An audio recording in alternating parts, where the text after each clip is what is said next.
Okay, thank you for coming. Those who, many people here are friends and family, and others who came. So, as Rabbi Poston mentioned, this is co-sponsored maybe a couple people. So, we've married to Tamar. It's her second Yahrtzeit, Tamar Baka Oded, and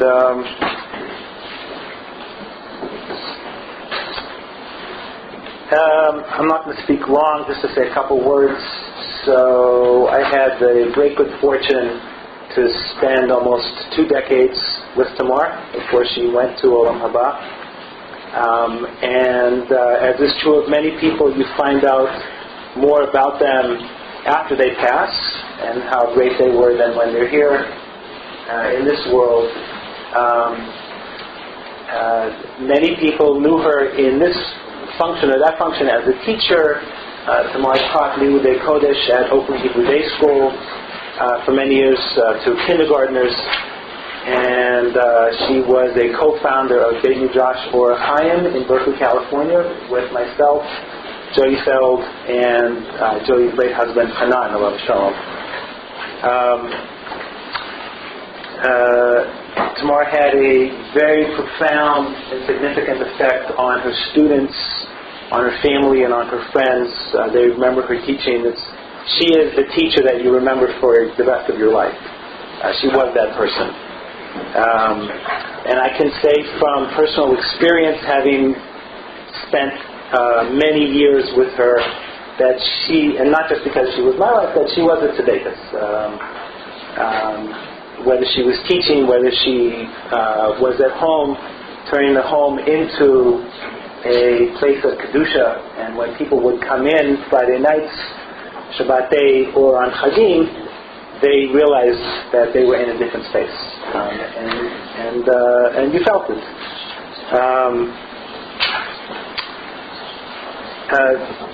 Sometimes when you hear people talk, so they say, what is a tzaddik? And many people give the answer, tzaddik is someone who works on themselves. I think I heard the rabbi say that in the past. Someone who work on themselves constantly. And Tamar was that person, and she did it as many women do. Men tend to be less practical. Tamar was very practical. She worked on herself. I'll give you a couple of examples. Every year, Rosh Hashanah, she would take one midah to work on. One midah for the year. Not, one midah, she would work on it constantly over the course of the year. Come the next Rosh Hashanah, a different midah. She would take on a different midah. And slowly but surely, over the years, she refined herself. Suda Shlishit, I was inclined to, talk a little Kabbalah. Suda Shlishit, right?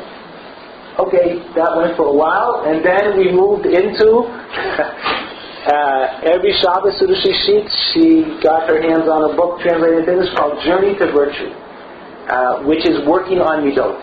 And it had all the categories of midot, or the mitzvot ben adam l'chavero, the mitzvot between people. And we learn that. Every Shabbos, Suda Shlishit, Kabbalah, whatever, you learn with how to teach her. Okay, now let's learn this. So, how to become a better person.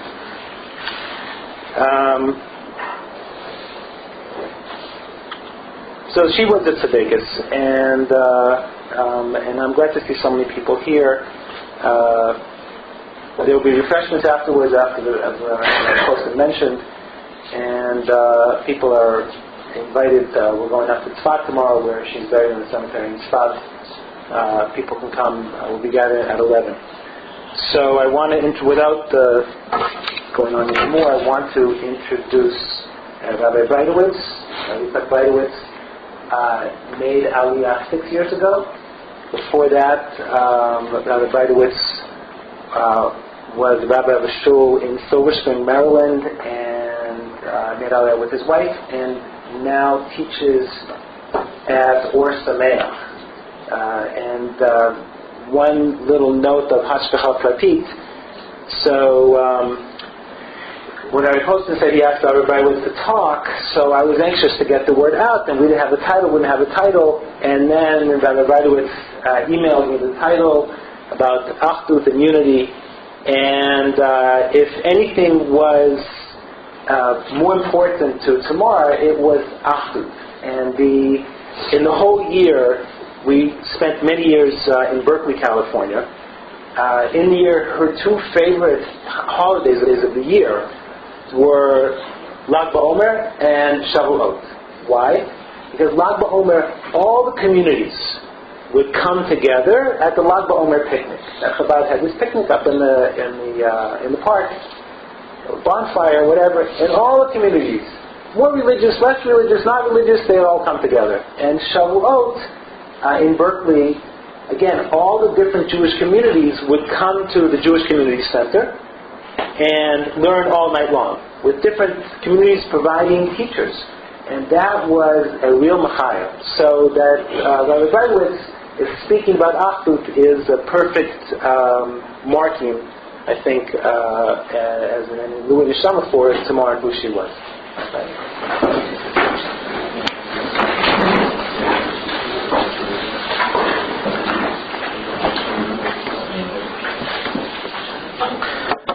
Thank you very much. It's certainly an honor to be here, and although I gather the occasion has undertones of sadness, but we know that the good that people do is a reality. It continues to live after them. It continues to elevate their neshamot in Gan Eden. And I have no doubt that if this is the topic that I'm going to talk about tonight, the Nifteret had some influence in the subject matter. Someone commented on the catchy phrase, we must hang together or we'll surely hang separately. I have to emphasize that I cannot take credit for that quote.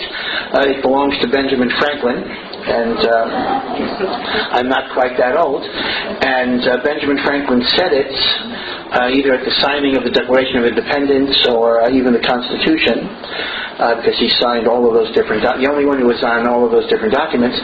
And he said that we indeed have to hang together, or the British will hang us separately. And I think that's a very apt description of the predicament of Am Yisrael. We know that the second Beis HaMikdash was destroyed because of sinas chinam, because of the baseless, groundless, irrational hatred that existed among Jews. And hatred can take many, many forms. There might be rock throwing, there might be insults, but there can also be cold hatred, the idea of indifference, the idea that this is not my group, the idea that what happens to those Jews is not important because they're not my kind of people. That is also a type of sinas chinam that devastated the Beis HaMikdash, but we have to remember the following. The Talmud Yerushalmi states that any generation that does not have the Beis HaMikdash must be as guilty as the generation of the destruction. To put it another way, somewhat graphically, I know the Lubavitch Rebbe used to put it this way, it's not that the Beis HaMikdash was destroyed, but every single second it is being re-destroyed. And when Chazal say that the Aveira of Sinas Chinam is what destroyed the temple, the Yerushalmi is saying that is what is destroying the temple at this very moment in time. It's as if we would be looking at a Beis HaMikdash in flames being destroyed because of Sinas Chinam. And as Rav Kook used to say, the famous aphorism of Rav Kook, who was perhaps almost the greatest modern exemplar of a Gadol B'Torah, suffused totally with Ahavat Yisrael, that if the Beis HaMikdash was destroyed because of sinas chinam, it will only be rebuilt if there is avas chinam, kind of a love without boundary, a love without gavul. And that is so much sorely lacking. You know, it's interesting that sometimes you would think it's the case that the ideal Jew would be kind of a hybrid of certain American personality traits and certain Israeli traits.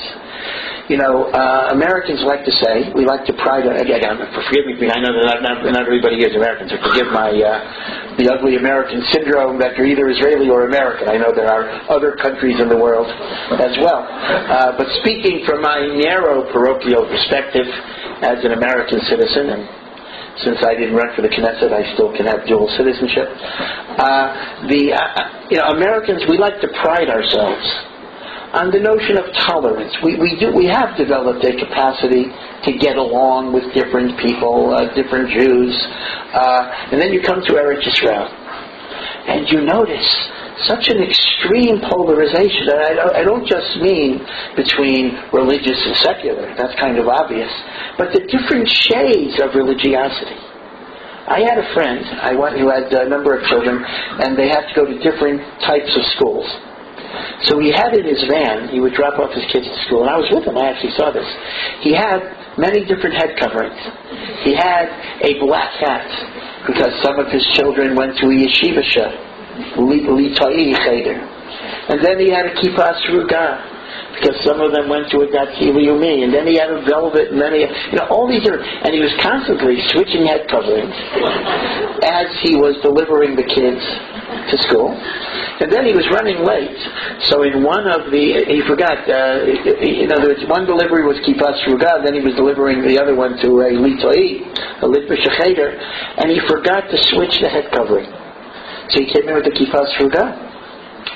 So he comes out like 5 minutes. I didn't notice myself, but he comes out 5 minutes later, and he's shaking and quaking. And he said, "They told me if this happens ever again, my kid is out." So in a sense, we Americans can sometimes look at that and say, "Oh, sinat chinam." But the problem is this: the problem and the strength of the Torah world in Eretz Yisrael is people feel passionately about Torah. It's important to them. It makes a difference. And when it makes a difference, you tend to be intolerant if there's a deviation from what you regard as the derech Hashem. So, an American could be milquetoast. I'm okay, you're okay, simply because overall we don't have the same passion. So, the big puzzle of life is, how do you become a passionate, fiery devotee of Avodas Hashem that becomes the center of your life? And at the same time, don't let it become a force of disparagement and delegitimation and demonization. If you're milquetoast and you're a moral relativist, it's easy to love other people because, I'm okay, you're okay. Gay rights, abortion, everything is fine. And if you're but the problem is you don't stand for anything.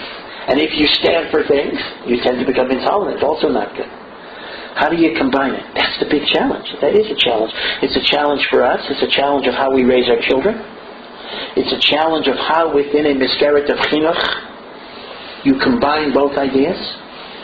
But all I can tell you is that this is the tafkid of a Jew. Because the very first Jew, that's a bit of a confusing term, but we commonly talk about Abraham as the first Jew. It's not even clear what that means exactly, but certainly he was the first one in which God made a unique covenant with.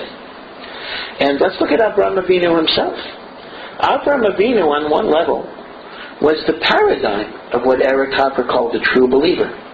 He was the fanatic who taught the existence of one God when nobody else believed it at all. That is why he's called Avraham HaIvri. Ivri, the other side, so on one level it's because we came from the other side of the Euphrates, but Chazal have a drasha that the whole world was on one side, and he was willing to stand alone. He was a fanatic. He knew the truth, and he was determined to teach that truth and not yield and not bend and not go along with peer pressure. But that same Avraham Avinu was the Avraham Avinu whose home was open to everyone, who pleaded with Hashem for mercy on the degenerate Rishayim of Sodom when he didn't plead for mercy for his own son Yitzchak, when God said to slaughter him. So all I can tell you is, as hard as this challenge is, this is what Avraham Avinu himself represented. And people sometimes posit in a somewhat of a cynical vein, what would be if Avraham Avinu would come back and be an Avraham Avinu? And the way he would talk to those who are far from Torah, and how he would be makarev them, and how he would build them up. And we would see wall posters that say, well, Avraham Avinu is a learned man and a righteous man, but perhaps he's a little off the derech. Perhaps he ought not to befriend those who reject God's Torah. Again, this is a conceit that was actually borrowed from Dostoevsky. Dostoevsky actually had it in the Christian. If Yoshka came back, he would be crucified by the church for being unchristian, whatever it would be. So someone took the paradigm and they applied it to Avraham Avinu. So this is our great challenge. It's a challenge that we grapple with every day. Let me tell you a little story. Again, it's not an amazing story, but to me it's very amazing. It's always moved me very much, although it's quite a simple story. Many of you, I hope, have heard of a great gadol who died in 1940, Rav Chaim Ozer Grozensky of Vilna, who was the Gadol Hador, not only in terms of being a posek and an unbelievable genius, but he really was the leader of Am Yisrael at a very, very difficult time. The beginning of the Holocaust, he died in 1940, and he was the one who engineered the different visas so that the Meir Yeshiva and thousands of Jews could go to Shanghai, etc. And he had millions and millions of dollars of tzedakah funds running through his hands. So he was not just a huge Talmud Chacham, which of course he was, but he really was a leader who took responsibility for every single member of Klal Yisrael, religious, non-religious. So the story goes that there was a fellow who was a representative of the Joint Distribution Committee, which brought food and other help to refugees in Eastern Europe in those early years. And the fellow was not a Shomer Shabbos. He was a Jew from Cincinnati. He happened to be a physician, but he was working for the Joint Distribution Committee. And his name was Samuel Schmidt, Dr. Samuel Schmidt from Cincinnati. And he needed to meet with Rav Chaim Ozer to discuss the distribution of charity funds. Now, where the money should go, etc. Chaim Ozer had all this information. So he sits, and they're talking business for a while. And at some point, the great Rav Chaim Ozer, the Gadol Hador, the Eloi, the genius, phenomenal genius, puts his hands on Dr. Schmidt's hand and says, Dr. Schmidt, do you mind if I call you Reb Shmuel? Reb is kind of a title of respect and honor. So for some reason, this got Dr. Schmidt very distraught, and he started tearing up, and he said, Rebbe, I don't keep Shabbos, I don't keep kosher, I'm not really a good Jew. You really shouldn't call me Reb Shmuel. I don't deserve to be Reb Shmuel. Dr. Schmidt, I am. I earned my MD, but Reb, I don't deserve to be a Reb. So Rav Chaim Ozer, who was not active in any outreach programs per se, and Rav Chaim Ozer was not even a charismatic speaker. He wasn't even a good speaker, as it's recorded. Rav Chaim Ozer said, what do you mean? You're not a good Jew. You're a person who left the comfort of America to help refugees. You put yourself in a war zone. How can you say you're not a good Jew? You're a wonderful Jew. You're a wonderful person. I certainly want to honor you by calling you Reb. Now, Dr. Schmidt records that story, and he said it was that single conversation that made him a Shomer Shabbos Jew. He became a Baal Shuvah from that one encounter. No drashas, no proof of God or proof that there was the Sinai revelation. The concept of being legitimated, of being appreciated, of being respected, of not being given the message that you're nothing, but I can make you something, which sometimes happens in the Jewish outreach world. But the notion that there is goodness in you that I recognize, and therefore you are worthy of my respect. How that can change a person. How that transforms a person virtually instantaneously. It'll work with husband and wife. It'll work with parent and child. It'll work with dealing with chilonim. I've said quite a lot that a lot of the viciousness on both sides of the various fights between chilonim and charedim, or religious people generally, whether it's over the army, whatever it's over, is because each side demonizes the other. Each side looks at the other as a devil, as having no redeeming qualities. In fact, this is quite shocking to me. It seems to me when people argue, So normally, what you try to do is you try to find some common ground. Well, I hear what you're saying. Here, it doesn't work that way. Each side is totally wrong. There is nothing to be said. So what happens is, now I'm not going to address the chicken and the egg, which you started with first. It really makes no difference. But what happens is, when a person feels delegitimated, when a person feels denigrated, when a person feels worthless, then they're going to feel that about the other person as well. When a person feels they are loved and appreciated, they will love and appreciate the other as well. How do I know this? This is what Shlomo HaMelech says in the book of Mishlei, the book of wisdom, Sefer HaChachma. K'mayim hapanim el panim, kein leiv ha'adam bi'adam. It's a beautiful pasuk. As water reflects the face that you show the water. What does that mean? I look into some pool of water. If I smile at the water, I see a smile, because it's my face coming back to me. If I frown at the water, I get a frown. Whatever I show the water is what I get. So too, the heart of a human being mirrors what that human being is shown. The human being is shown love and respect. That human being will feel love and respect. Now, a person might say, when there's a fight, a disagreement, whether it's in a marriage, whether it's with children, whether it's chilonim and charedim, well, why do I have to start? Let them start. The answer is, okay, but somebody has to be the adult in the room. That's the way life is. Life isn't fair in that way. Somebody has to have the courage, the commitment, the willingness to take risks, to take that first step. And then we know if you take that first step, there'll be a second step of reciprocation. But to simply say, I'm not going to move until the other side moves, whoever the other side is a recipe that's destined for failure.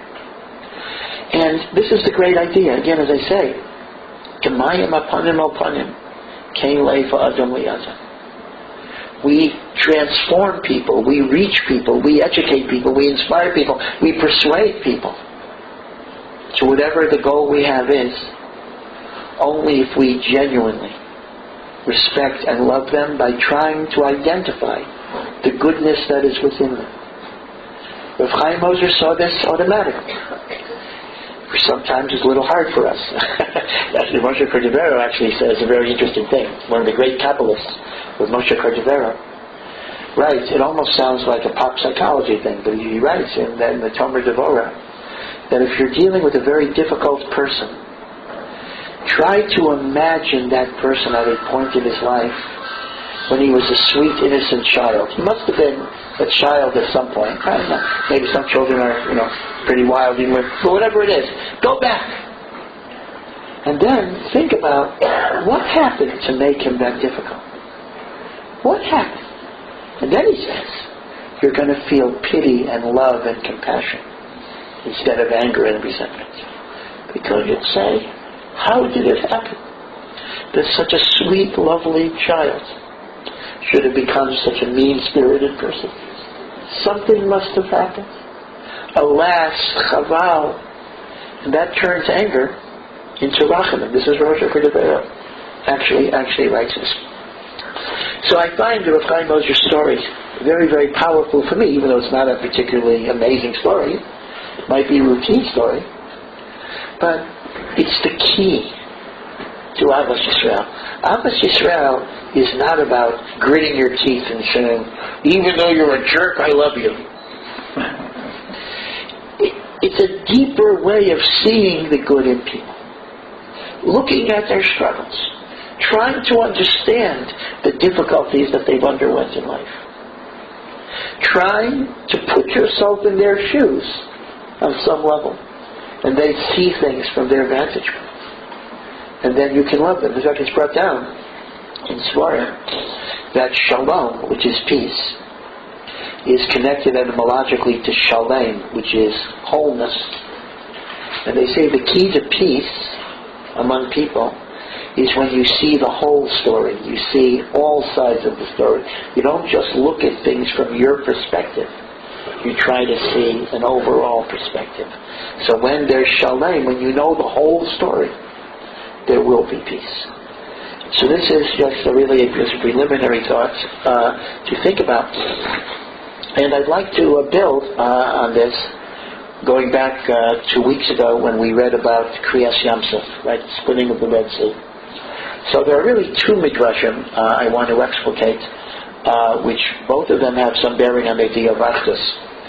You may recall that one of the psukim of Kriyas Yamsuf says that the sea split and the Mayim became a wall, miminam umismolam, to their right and to their left. But the word chalma, hamayim lahem chalma, miminam lismolam, is spelt, at least in one of the psukim, without a vav. And without a vav, the word chalma could be read, without vowels, as if it said chema, there was anger. And the Medrash explains that when the sea was ordered to split, the sea was angry, or the angel of the sea was angry and said to God, why should I split for the Israelites and not split for the Egyptians? The Egyptians are idol worshippers, and the Israelites at the time were still idol worshippers. Ma nishtanu, right? This is the sea asks the Ma nishtanu. Ma nishtanu evel me'evel. Why are the Jews any better than the Egyptians? And the Medrash says God didn't really have an answer at that point, other than, well, they're going to accept the Torah, so give it to them on credit.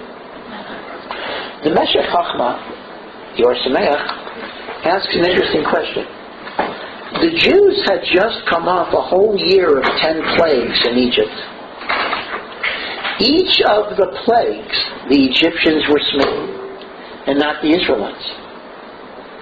Why wasn't there a kitrug, an accusation, for the whole year? In other words, the first time that we hear, why are the Jews any better than the Egyptians, only comes up for Kriyas Yamsuf. Why doesn't it come up for the 10 Makos and Yetzias Mitzrayim itself? This is the Meshech Chachma's question. And the Meshech Chachma gives the following answer. It is true that the Jews in Mitzrayim were in a very lowly level. They were at the 49th level of impurity, and if you hit 50 levels, you're irredeemable. Ad Kedei Kach, that they were supposed to stay in Mitzrayim 400 years, but God had to take them out 210 years, 190 years early, because had they stayed even another minute, the amount of time it takes for their dough to rise, they would have hit level 50. As it were, 4/5 died, and we're talking about the 1/5 was level 49, slipping fast. They worshipped idolatry, except for the tribe of Levi.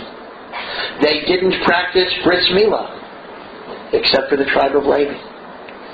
There was real spiritual tumah. So what was the merit that enabled the Jewish people to be redeemed?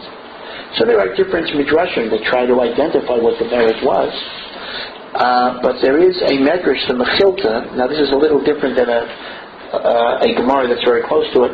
The Mechilta says that the Jewish people in Mitzrayim had 4 merits that made them worthy of being redeemed.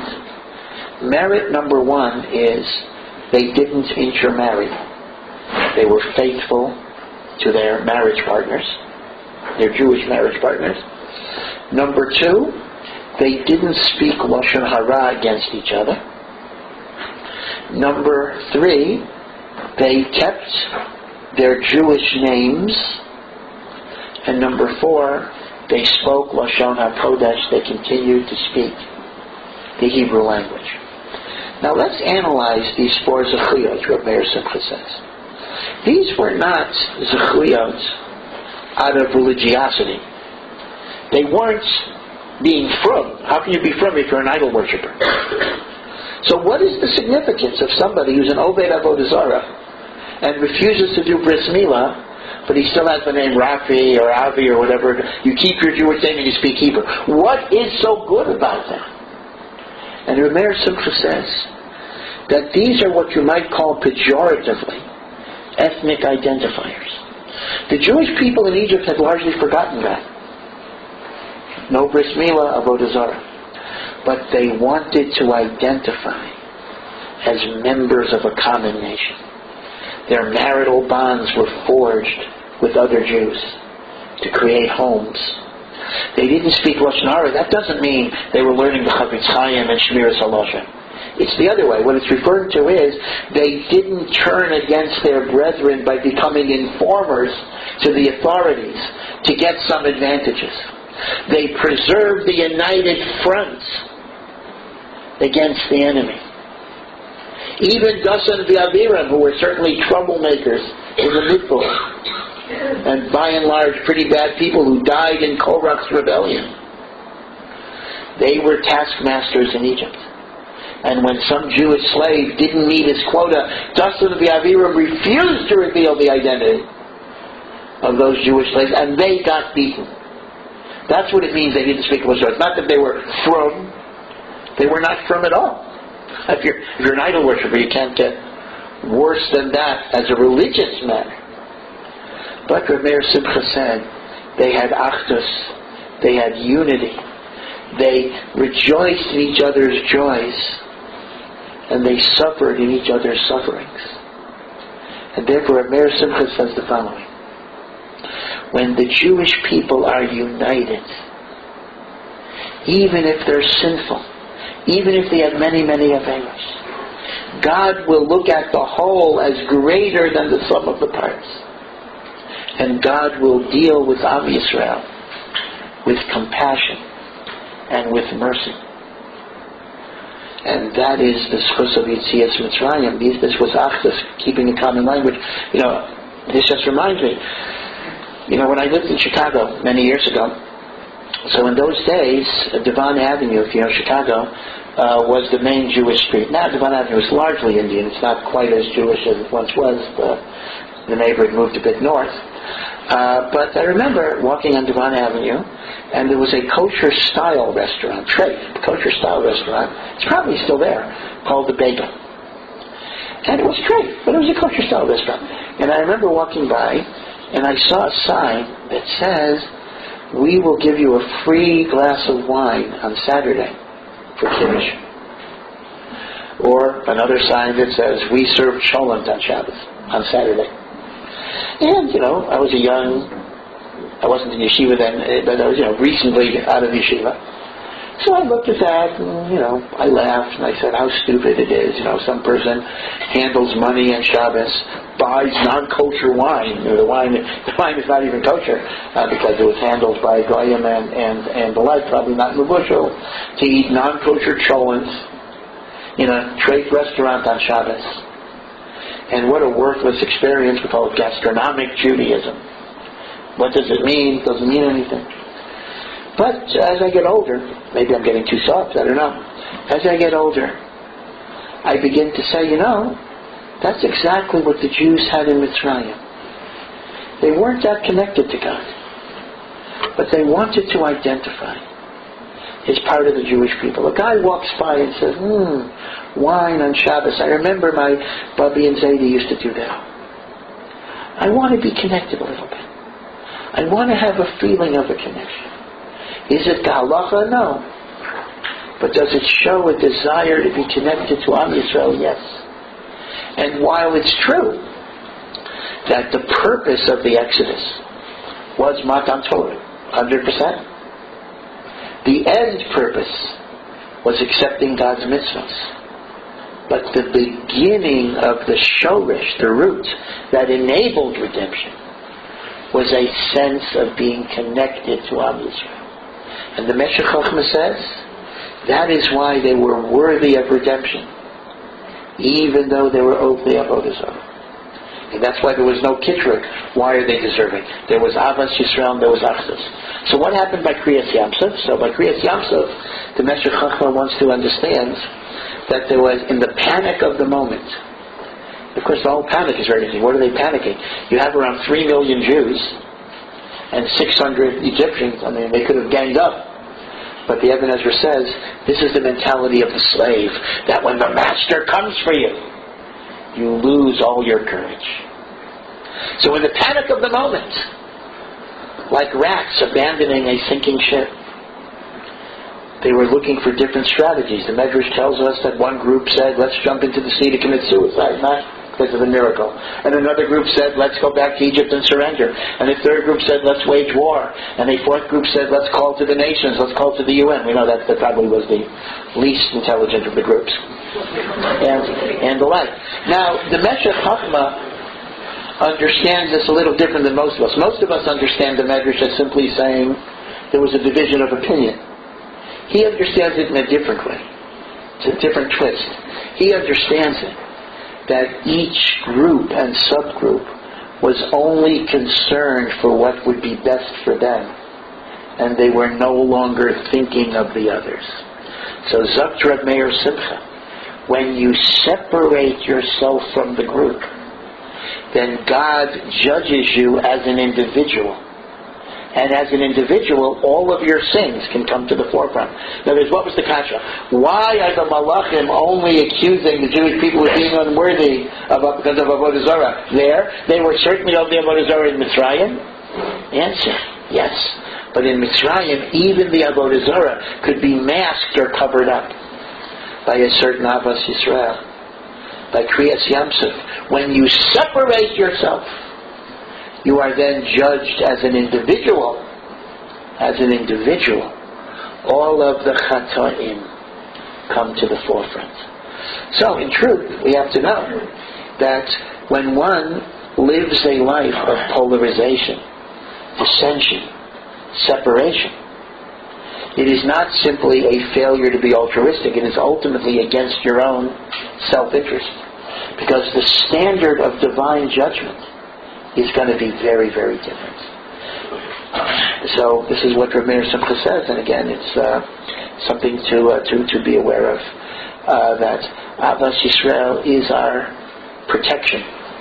You know, we live in a country as wonderful as it is, and every day we have to really feel the gratitude of being able to live in Eretz Yisrael, and those of us who live in Yerushalayim even have an extra measure of gratitude.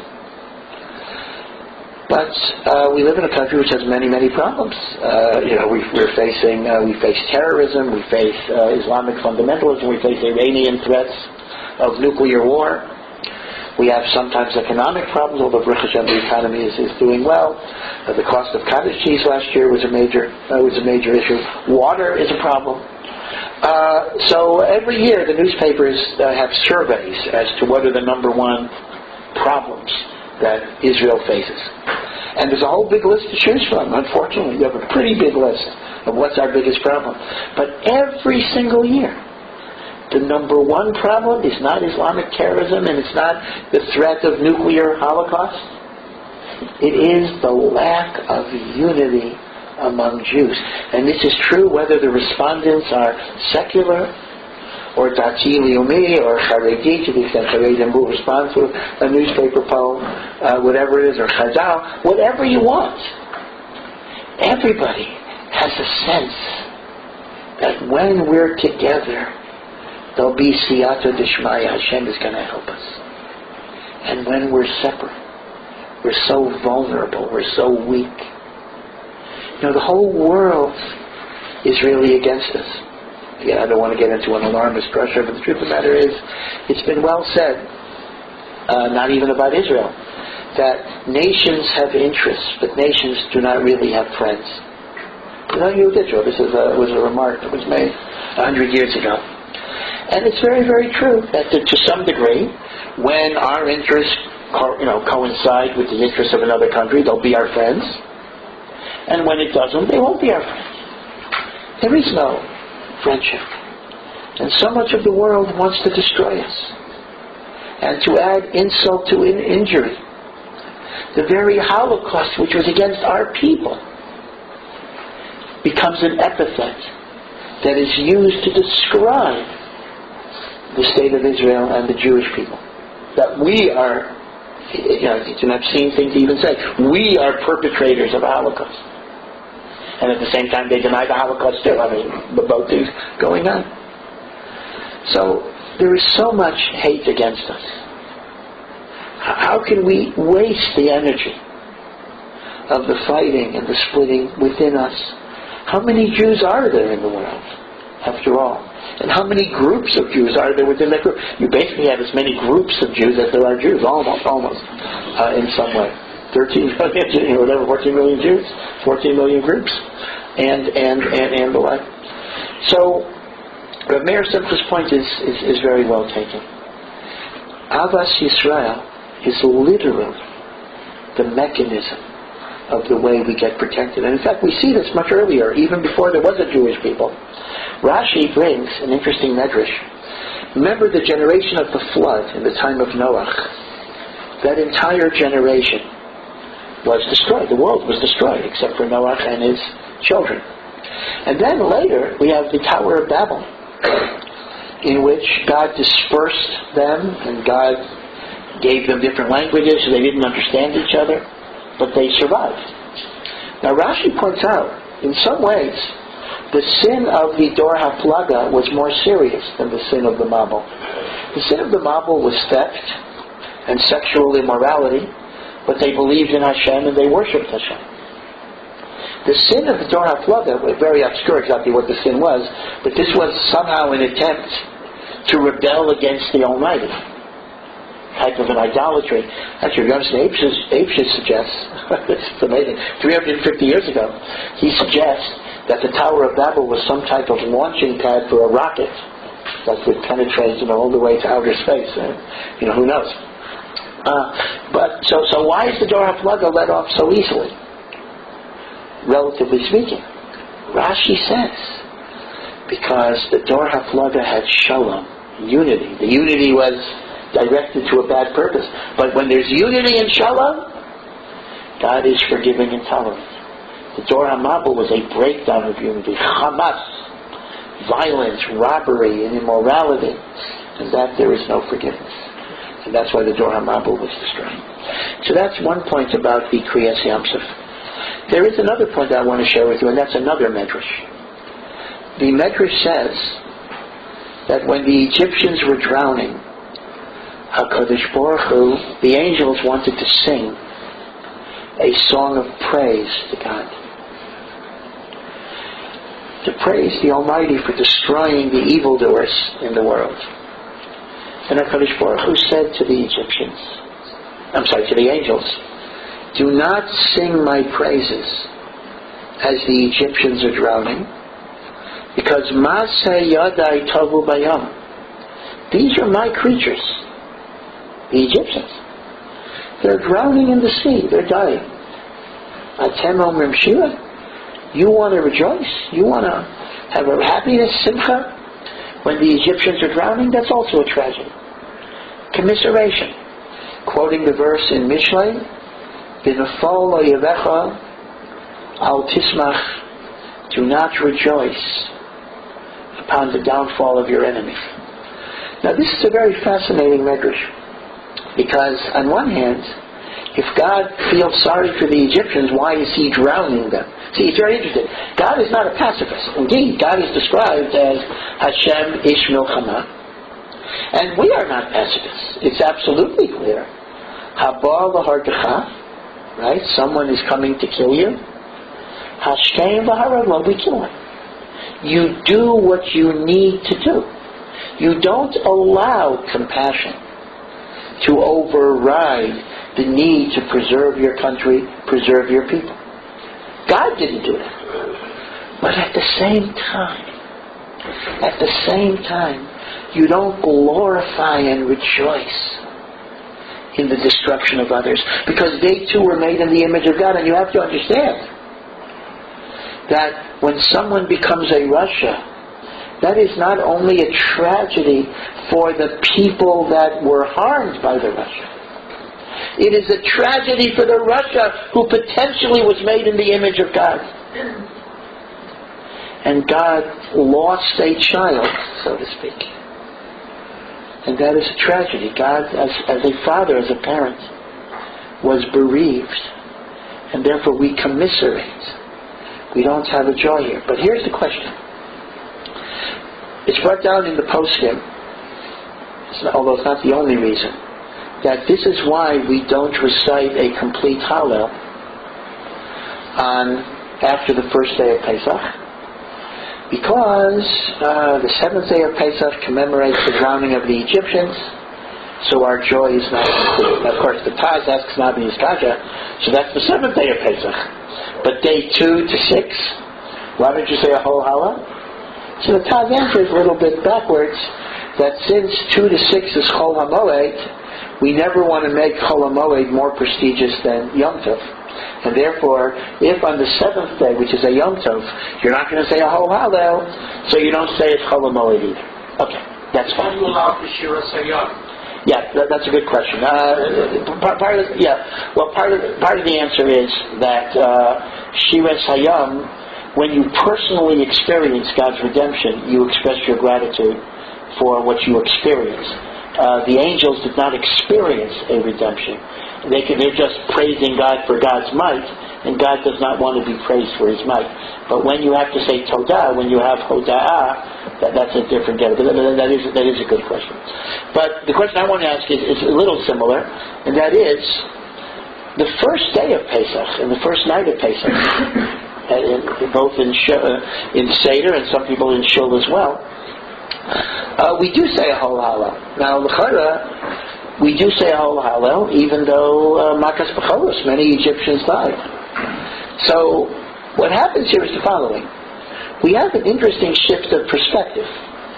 The first day of Pesach, we seem to be particularists. We say, if it was good for the Jews, we're happy. Yeah, Egyptians died, but I don't care. It was good for the Jews, it was our redemption. I celebrate what's good for me. We become universalists, meaning we commiserate with the suffering of others, only by Kriyas Yamsuf. In other words, there seems to be a shift in, am I a particularist or am I a universalist? And the universalism seems to come out in Kriyas Yamsuf, and it doesn't come out in the first day of Pesach, when I'm simply celebrating what happened to me. So, the explanation that the Sforim give is a little complicated, but I think it's quite beautiful. And they say the following. Kriyas Yamsuf was a very different miracle than the other 10 Makkos. Look at it this way. In every Makkah, the miracle was the punishment, and the Hatzalah was the Teva. Let's take blood. What was the miracle of the Makkah of blood? That the water turned to blood. The fact that the Jewish people had water, that wasn't a miracle, that was just, they were left to nature. Every Makkah, the Nace was the Onesh, and the non-occurrence of the Makkah was the Teva. Kriyas Yamsuf is the only pattern which works exactly the opposite way. The miracle was the Hatzalah, the splitting of the water. The Egyptians did not die miraculously. The Egyptians died by God stopping the miracle, so the water comes back. Now, what does that signify? So what that signifies, the Beis Halevi remarks, is that the 10 Makkos establish that God will punish evildoers, that God will use the koach of din to do miracles in the direction of punishment. But it does not yet establish that God will do a miracle of love. Kriyas Yamsuf was a miracle of love, not a miracle of punishment and retribution. It was a miracle of love. And that is why the Midrashim say that Klal Yisrael did not feel the overwhelming divine love for them until Kriyas Yamsuf. Because the 10 Makkos were miracles of retribution against the bad guys. Kriyas Yamsuf was a miracle of love of redemption. So here is the Mahalach. Based on the idea, Kamayim Hapanim El Panim, when you feel God's love for you, you then feel a greater love for God. Because you feel what God feels for you. When you feel a love for God, you begin to see the world through God's eyes, and not just your eyes. When you live in the world of Yira, meaning I'm afraid of God because God will punish evil, then I'm worried about me. I better behave because otherwise this will happen and that will happen. God will do to me what He did to the Egyptians. So you're only concerned with you. When you're concerned with you, I don't care if Egyptians died. And that's why I say a whole Allah. But Kriyas Yamsuf, which is the experience of divine love, because it was a miracle of love. So I feel God's love, and therefore I feel love of God. Same thing in a marriage. When you love a spouse, what love enables you to do is you try to, it's never complete of course, but you try to see the world from the other person's vantage point. Now obviously that's going to be a very partial enterprise. We can never see the world totally through somebody else's eyes. And of course, we can never see the world through God's eyes because we're not God. But love is the attempt to see the world from the other person's perspective. And if you love God, from God's perspective. So the notion that I commiserate even upon the loss of the Egyptians can exist only when you love God and you see the world from God's eyes. And that is really the idea, that if one wants to love God, you have to love God's children. Because God loves God's children. How can you love Hashem and not love the children of Hashem? And even if those children seem to rebel against Hashem for lack of knowledge or what, but does God not love? Does not a parent love even a wayward child? How can you not love that child if you don't love God? If you do love God, rather. And this is the idea that you can't love God in the abstract. You know, they tell the story about Leo Tolstoy, the author of War and Peace, who was also a member of the Russian aristocracy in Tsarist Russia. He was Count Tolstoy. And in addition to War and Peace and Anna Karenina, he was a social reformer. He wrote tracts calling for the abolition of serfdom, Russian slavery. And after one of his pamphlets, somebody went over to him and said, Count Tolstoy, I see that you're proclaiming the rights of man, universal freedom, the immorality of slavery. Why do you have serfs? And you don't even treat them that well. So Tolstoy is said to have remarked, just because I'm a lover of humanity doesn't mean I have to care about people. Two different things. Now, this was an ironic comment, and certainly Tolstoy knew exactly what he was saying. He was alluding to the fact that sometimes we're committed to global causes, but it doesn't translate into the here and now. And Jewish ethics really starts the other way. Start local. Start with your next door neighbor. Start with the secretary. Start with the garbage collector. Start with the policeman and the chayal and the cab driver and the sanitation workers. And show them care and concern and derech eretz, and even fake it if you have to. Because eventually, Adam nifal kafi pulosav, we become transformed by the actions that we do in life. And then you come to love God. In other words, it works both ways. If you love God, you will love His children, and by loving His children, you will come to love God. This is the relationship of Shir HaShirim, interestingly enough. It's so interesting. You know, Shir HaShirim almost didn't make it into the Bible, banned in Boston, as they say. There were rabbis who felt that the Song of Songs does not belong in the Jewish Bible. It seems to be a sexual love song, or a series of love songs, etc. And, it doesn't belong. And the one who was the big advocate, who convinced the Chachamim that this was divine and this was worthy of inclusion, was the great sage Rabbi Akiva. That's pretty late, Rabbi Akiva. Was for Shir HaShirim to make the official canon as being a holy book. I mean, Rabbi Akiva was after the Churban by Yesheni. And Rabbi Akiva taught the fundamental teaching that if all of the songs of Tanakh are Kadosh, Shir HaShirim is Kodesh Kedoshim, because it is a metaphor. It is describing, by using the mashal of a shepherd and a princess, even a machlokas, are there 3 characters or 2 characters, or whatever it is describing the passionate love that exists between God and the Jewish people. And that's why if you look at the Art Scroll commentary, although in the footnotes they do offer a literal translation, to be fair, but in the main body, they don't even give the literal translation. So when the pasuk says, "My lover has ravished me with kisses," the Art Scroll will say, "God took us out of Mitzrayim and gave us man."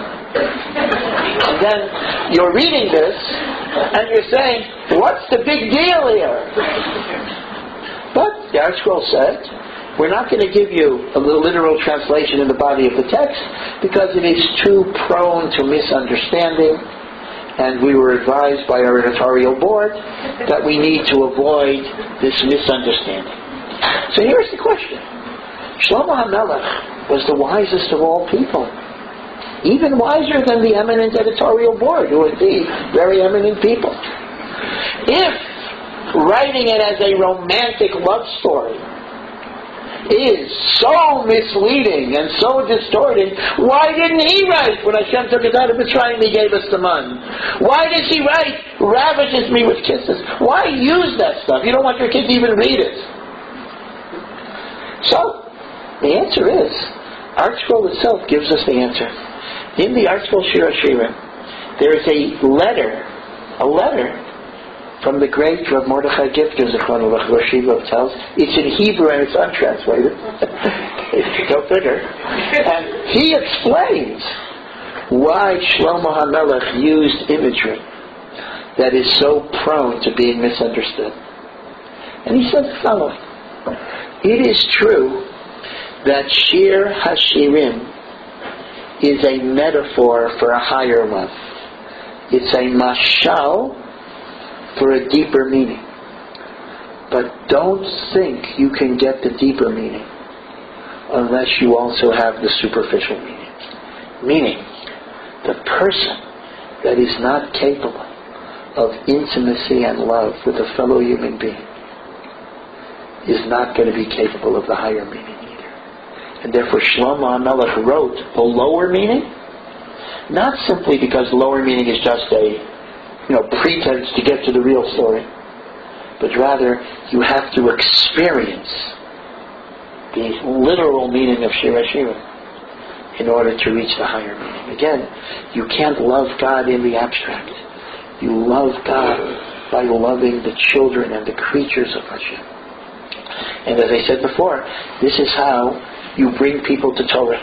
It says in Pirkei Avos, what is the midah of Aaron HaKohen? It says, Ohev Shalom, Verodev Shalom, a lover of peace, a pursuer of peace. Ohev Esabrios, one who loved creatures. Now, the creatures, that doesn't even mean fellow Jews. Jews, non-Jews, it can mean animals even. Ohev Esabrios, Umakarvan LaTorah, and drawing them near to Torah. The Mefarshim all say, these are not two things, this is one thing. The way you bring people to Torah is Ohev Esabrios Umekarvan LaTorah. That is how you do it. That's the only way you're going to do it. Otherwise, you'll have kids at risk. Otherwise, you'll have all sorts of things that are going to happen. Through this power of love, amazing things can be done in the world. And the like. Now let me just mention a few other things. I know the hour is getting late. And that is another thing about Kriyas Yamsuf. Again, Kriyas Yamsuf has many teachings about this. You've all heard the Medrash that each tribe had a separate pathway when they crossed the Red Sea. Reuven, Shimon, and not only that, but they were semicircles. They actually came out on the same side. In fact, I once heard from a tour guide many years ago. The Gemara says, maybe this will help people that are still single or looking for their zivug. The famous Gemara in Sota says that it is as difficult, kaviyachol, for Hashem to make a shidduch as is the splitting of the Red Sea. So people ask the question, what is the comparison of marriage to the splitting of the Red Sea.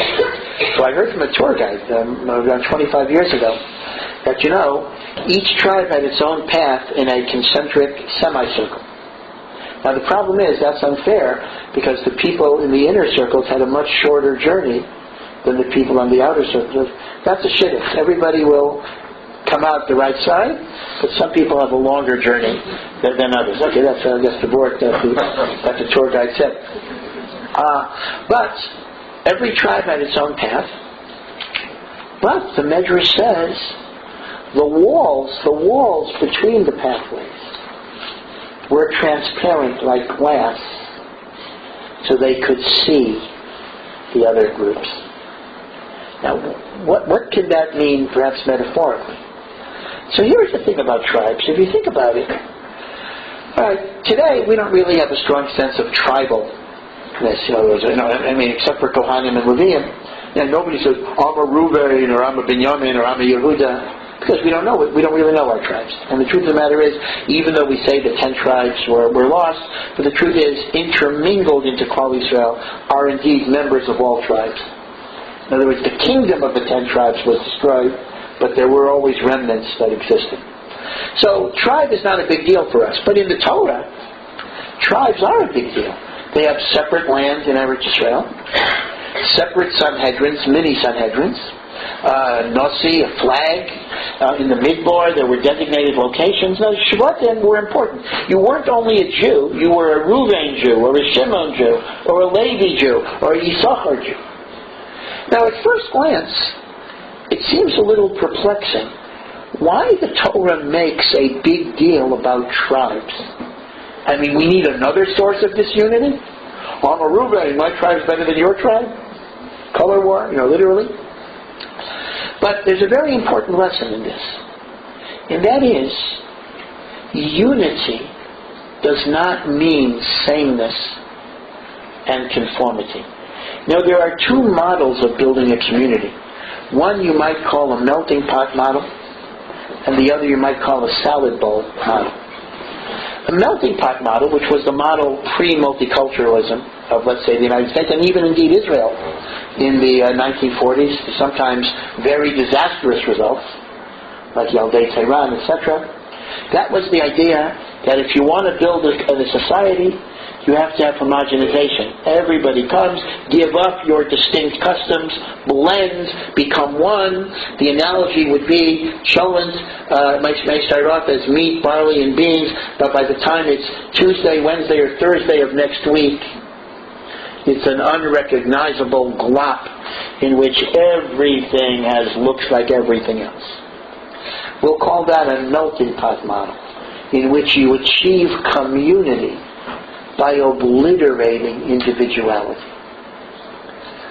But the other model is a salad bowl, or, if you don't want to use a gastronomic analogy, call it a tapestry, or a mosaic, in which the beauty of the whole is not by creating a sameness or conformity, but it's precisely by different colors and different textures. Right? You have the tomatoes and the peppers and whatever it would be. Different colors, different textures, acidity, sweetness. In a tapestry, in a symphony, if you just play the same note over and over and over again, there's no beauty to that, actually. You need the clash and the mix. And that is what Shvatim are. There is one nation of the Jewish people with one goal of serving God. But there are different pathways. The pathway, the derech avoda of Reuben was not that of Shimon. Now, we're not so familiar with the individual, but the Arizal even says that the different versions of tefillah represent different ways that the tribes served Hashem. Each tribe had a different gate to the Beis HaMikdash. Meaning, what Shvatim teaches us is the all-important lesson that we don't create Achdut by squelching individuality, creativity, autonomy. Rather, it's the other way around. The beauty of a community is enhanced when people bring their own individual talents to bear. Salad bowl, tapestry, mosaic. That's why we have Shvatim. But why are the walls transparent? Because when you create your own derech, you don't block out the other. You look at the other. You learn from the other. You see the goodness in the other as well. Meaning to say, within the maintenance of your own, you also see the beauty and the goodness of the other. This reminds me again of an awful story that I heard, in which there were two kindergartens next to each other. And they were of different religious persuasions. One was more secular, one was more religious, etc. And there were two different kindergartens, different morot, two different schools. But there was a chain link fence between them, like a Berlin Wall, so to speak. So during recess, the kids would talk to each other through the fence. Now, again, I don't know who decided what, so I'm not saying who decided what. I'm just telling you the story. The story was that it was not considered desirable that there be social interaction of that nature. So a black tarp was draped over the fence so that the children would not be able to talk to each other during recess. Kriyas Yamsuf is the opposite phenomenon. Keep the barrier. There needs to be barriers, as each derech has its own integrity. But at the same time, see what the other one is doing as well. And this is, again, an important lesson for Achdut. We sometimes have the attitude that those to the right of me are fanatics, wherever I am. And those to the left of me are heretics and apikorsim. It is only where I am that is right. Whoever the I is. The I could be anybody. And yet we see that we have to have an appreciation for these different Ruachim. Finally, let me just end with a statement from the Medrash Tana Devei Eliyahu. This is a Medrash that actually are the teachings Eliyahu HaNavi communicated from Shemayim. And he recounts in Tana Devei Eliyahu that Eliyahu HaNavi said he asked Hashem a question. HaKadosh Baruch Hu declared, this is very daring, I would not say what I'm going to say if I would not be quoting a Medrash. So I am quoting a Medrash. The Medrash says, Hashem said, Shnei Devarim Ani Alev. There are two things in the universe that I love with a complete love. The Torah and the Jewish people. These are the two things that I love completely. Okay? Eliyahu HaNavi asked him, which one do you love more? Hashem initially pleaded the Fifth Amendment, so to speak. HaKadosh Baruch Hu said, I don't want to answer. It's a Medrash. But Eliyahu HaNavi pushed, and HaKadosh Baruch Hu answered, the Jewish people. It's a Medrash. The Medrash says, this is what HaKadosh Baruch Hu said. How can we be different? This is what God says. We have to be the same way. Now, on one hand, let me point out, going back to the very first thing I said, Avraham Avinu did not compromise his truth. Avraham Avinu stood for the emes. He didn't say all ideas are legitimate. He didn't say all belief systems are fine. He said there is an emes, there is a truth, and we have to stand for it. But at the same time, it doesn't turn into a denigration, a demonization, a delegitimation, calling fellow Jews Amalekim, whatever it would be. First of all, the truth of the matter is, secular Jews today are too ignorant to even be Rishayim. The whole category of Rishayim largely does not apply when you have people that are so removed from things that they just don't know. The Chazon Ish already said such a ruling. What they tell the story? They tell the story about a fellow in Europe who wanted to become a heretic. He wanted to become an apikoros in Minsk. So he was told, in order to become an apikoros in Minsk, you got to meet with Yassel. Yassel is the official apikoros. So he's looking for Yisrael. He's going to bars and hotels, and he's looking around. Where would he like to hang out? I don't know. In Minsk? I don't know. So finally, he's directed to a base on Medrash. So he goes into a base Medrash like 11:30 at night, 12 o'clock at night, midnight, and all he sees is a man with a long white beard who has a Gemara that he's hovering over. And he can't believe this is Yisrael the Apikokas. But he goes over, he says, I'm looking for Yisrael. He says, yeah, that's me. He says, well, I'm looking for an Apikokas who rejects everything. Yeah, that's me. That's me. He says, well, I want to be in your club. I want to be with you. So Yisrael says, okay, have you finished Shas? He says, no, I don't believe in it. He says, have you learned Chumash and Rashi? He says, no. So Yisrael says, you're no Apikokas, you're just ignorant.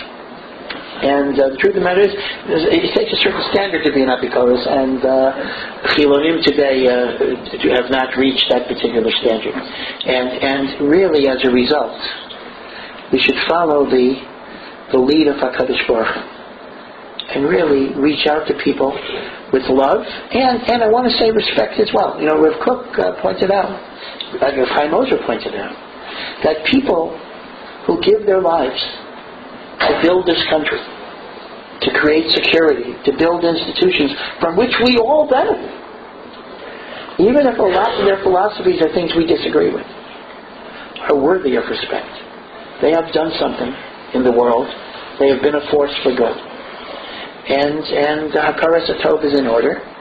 And Kamayim Apanim, when there is Hakaras HaTov and respect for what others have done, then the others will also have Hakaras HaTov and respect for what the Torah community has given as well.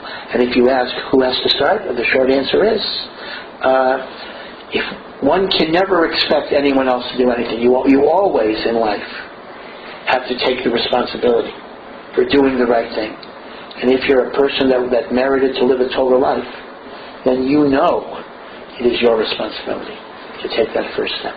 May HaKadosh Baruch Hu help us achieve an Ahavat Yisrael, and in the merit of that Ahavat Yisrael, may we be zocheh to the Geula Shleima b'meiru v'yameinu.